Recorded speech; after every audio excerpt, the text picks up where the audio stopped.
El Señor esté con ustedes. Lectura del Santo Evangelio según San Lucas.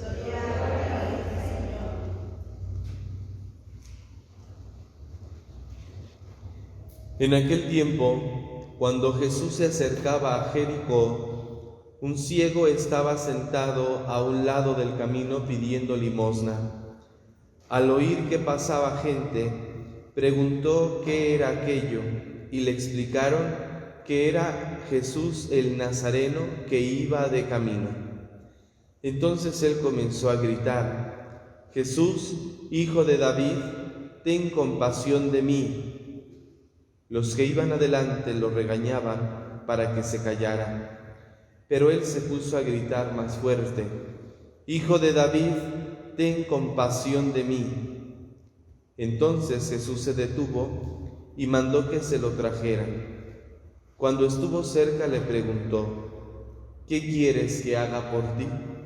Él le contestó: Señor, que vea.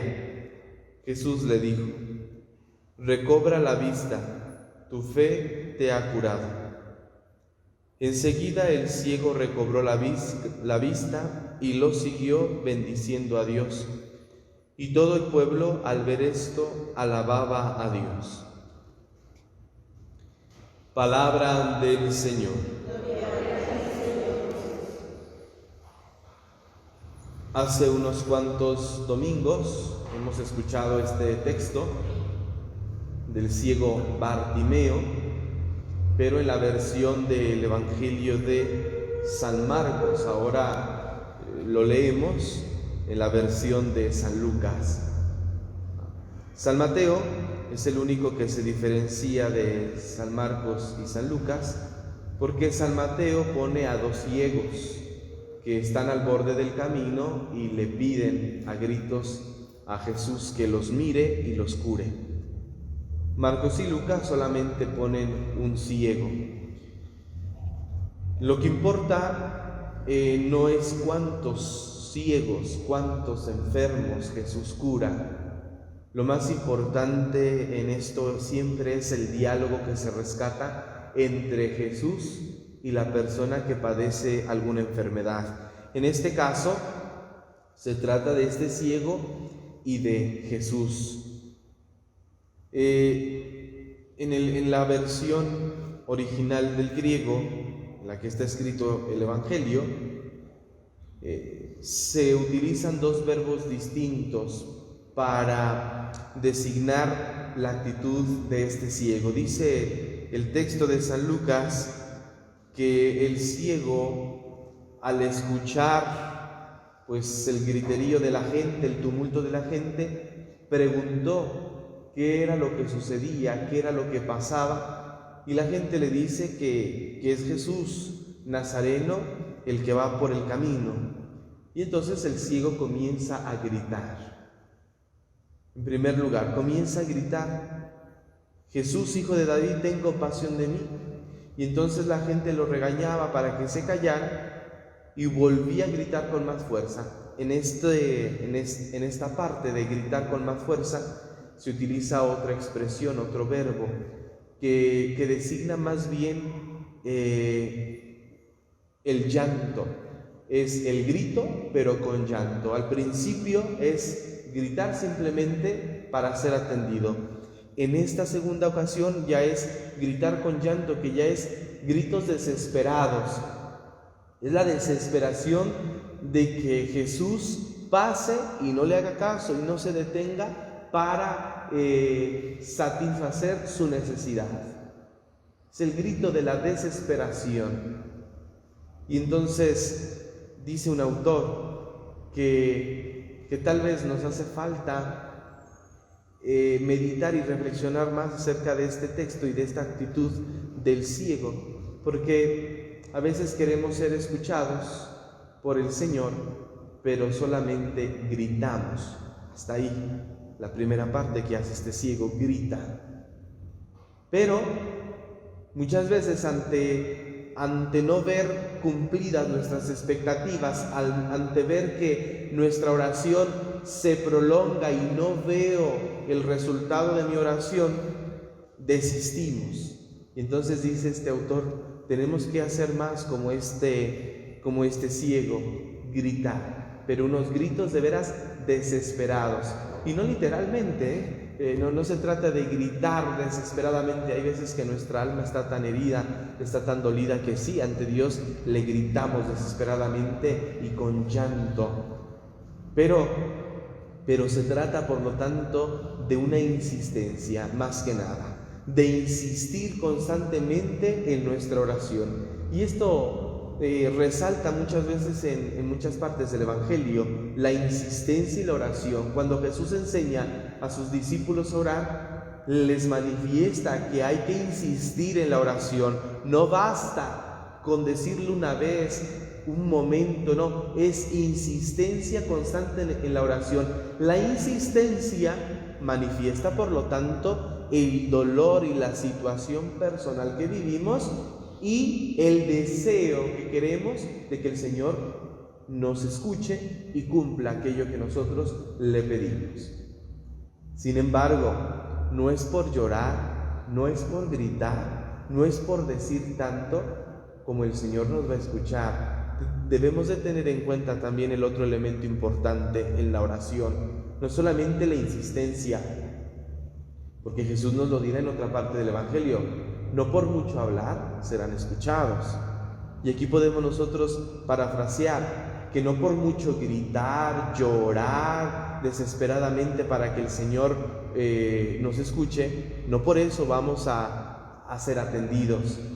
Debemos de tener en cuenta y no olvidar que lo que pedimos debe ser realmente necesario. Realmente necesario. Y por eso aquí se nos presenta este ciego. Fíjense bien los elementos para describirnos también la necesidad de que el ciego vea. ¿Por qué? Jesús va de camino, Jesús va hacia Jerusalén y este milagro se efectúa en la entrada de Jericó. Y Jericó significa el resplandor de la luna. Eso significa Jericó, el brillo de la luna. Y sabemos nosotros que la luna por sí misma no tiene luz propia. La luna brilla en la noche por los rayos del sol, pero no porque tiene una luz propia. Tendríamos en todo caso que felicitar al sol porque ilumina a la luna y la vemos espléndida por la noche. Esto quiere decir aquí en este Evangelio que si este ciego está en la entrada de Jericó, que significa la luz de la luna o la luna que brilla, por lo tanto, el hecho de que Jesús también se encuentra a la entrada de Jericó habla de que Jesucristo, que es la luz, que Jesucristo, que es el sol, ilumina nuestras vidas porque Él es el único que posee la luz. Si una persona brilla, si una persona tiene luz, es en la medida en que Jesús le ilumina, es en la medida en que Jesús le da luz a esa persona. La luz que nosotros podemos transmitir a los demás es porque Jesús nos ha iluminado a nosotros, porque nos hemos dejado envolver por la luz de Cristo, que es su palabra. Y entonces vemos personas que son luz porque actúan conforme a las enseñanzas de Cristo. Vemos personas que son luz porque escuchan y obedecen a Cristo. Y entonces su testimonio de vida se convierte también en luz que ilumina la vida de otros, en inspiración para otros. Por eso, este ciego que está a la entrada de Jericó y que es iluminado por Cristo, aquí descubrimos esta necesidad. Está en Jericó, donde la luz brilla, la luna brilla gracias al sol, pero este hombre que está a la puerta de Jericó y seguramente va a entrar a Jericó, no tiene luz. Sus ojos están cerrados, sus ojos están velados, no puede ver. Necesita, por lo tanto, ser invadido por la luz de Cristo. Ahí entonces descubrimos la necesidad. Los elementos externos indican, por lo tanto, que es necesario que este hombre vea. Por eso estos elementos simbólicos, Jericó y su significado, Jesucristo que está a la entrada de Jericó, este hombre ciego, son elementos simbólicos que nos ayudan a entender este mensaje, que es Cristo el que llega a nuestras vidas a iluminar, porque vivimos también nosotros en un mundo, por decirlo así, que se llama Jericó, un mundo que debe manifestar e iluminar la luz de Cristo. Somos como la luna. Somos como la luna que debe transmitir y debe brillar, no por nuestra propia cuenta, sino por Cristo.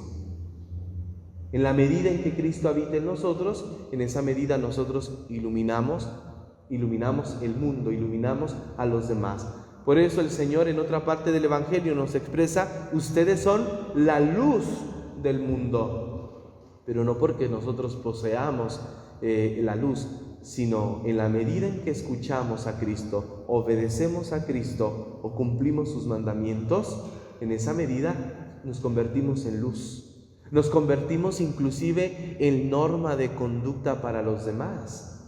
Decía aquel filósofo ateo Emmanuel Kant: vive de tal manera que tu forma de vivir se convierta en una norma de conducta para los demás. Y vaya que esto nos queda muy bien a nosotros los cristianos, que vivamos de tal manera el cristianismo, nuestro amor a Dios, que entonces seamos referencia para la vida de otros, que digan: mira cómo vive esa persona, es recta, es amable, sabe vivir cada momento de su vida, sabe tener la actitud correcta en cada momento, es una persona ecuánime, es una persona equilibrada. Y entonces surge la inspiración de vivir como esa persona, porque está iluminada, porque está irradiando la luz de Cristo.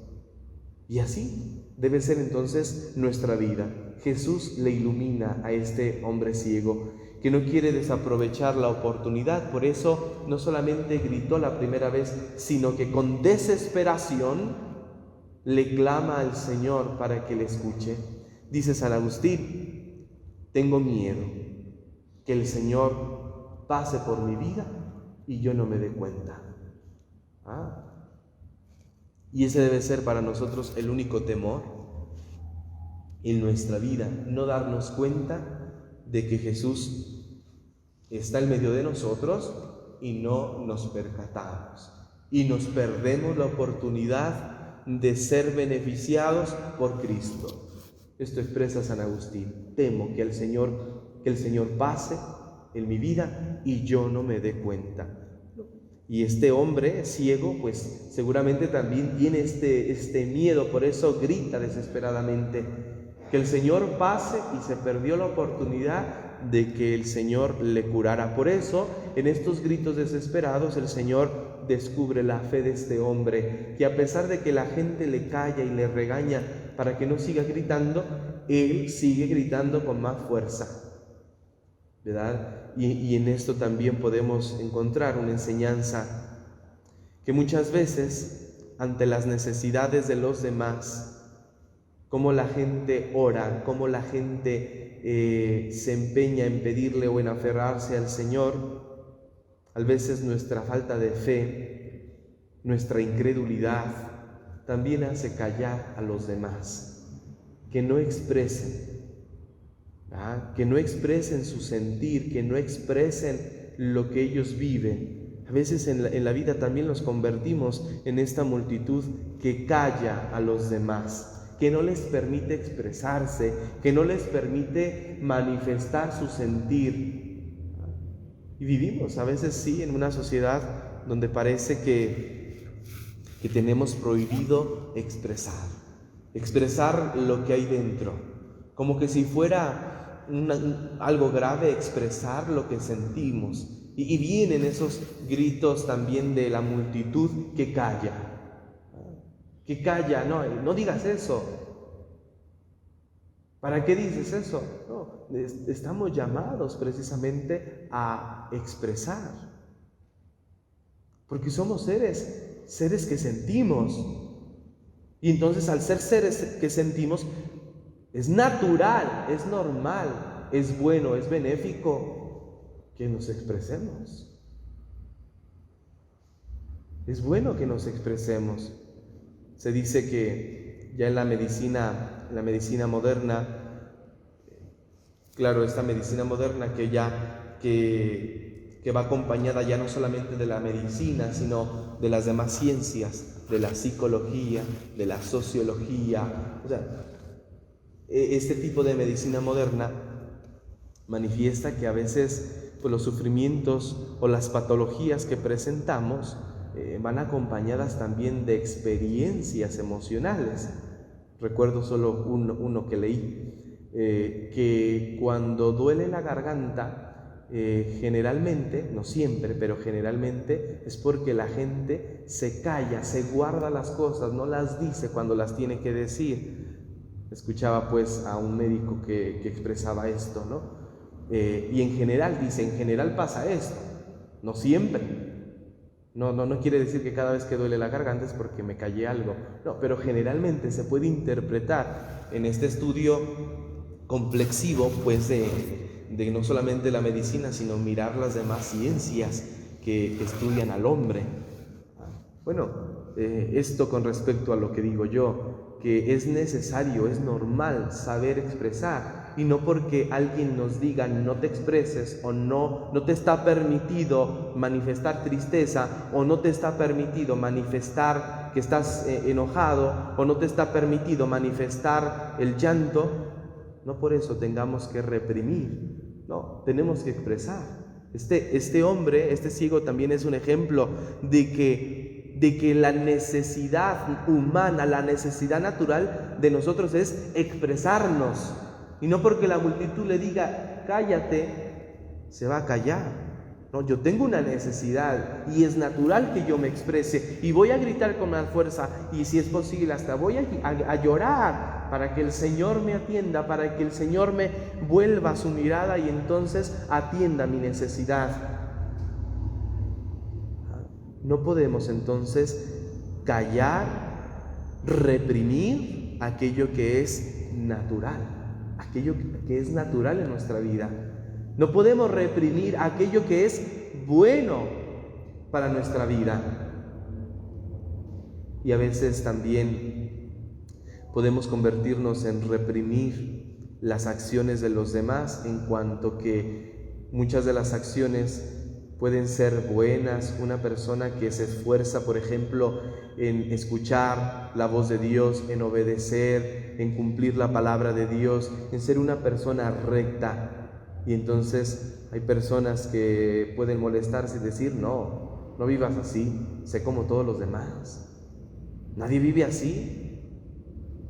Y hay quienes cambian su forma de ser, su forma de vivir, porque alguien les dijo que no fueran así. Y entonces se convierten en otras personas que no son. Es necesario expresar. Es normal que nos expresemos. Y aquí viene, por lo tanto, una actitud también nuestra, que es el respeto ante la expresión de los demás. Hay gente que no sabe respetar que el otro se exprese. Apenas el otro se comience a expresar y el otro lo calla, no lo deja hablar. Es el respeto. Todos tenemos derecho a expresarnos. De todo. A veces en los temas de política, de religión o de otras cuestiones, todos tenemos derecho a expresar todo, y de cualquier tema. Y el otro que escucha tiene que respetar. Tiene que respetar la opinión del otro. Tienes que dejarlo que se exprese. No tienes que reprimirle, porque a veces alguien comienza a hablar tal vez de una situación o de un tema que me incomoda o no me gusta o estoy en contra y ¡boom! Rápido callamos a la persona. No, es respetar. Si tuviéramos un mundo que permite que nos expresemos de verdad. Seguramente habría menos gente enferma en nuestro mundo, ¿verdad? Porque en realidad las enfermedades de nuestro mundo tienen que ver mucho con nuestras emociones, tienen que ver mucho con nuestras experiencias personales, que a veces las callamos, no las decimos, nos las guardamos, y entonces resulta y se manifiesta pues a través de una patología.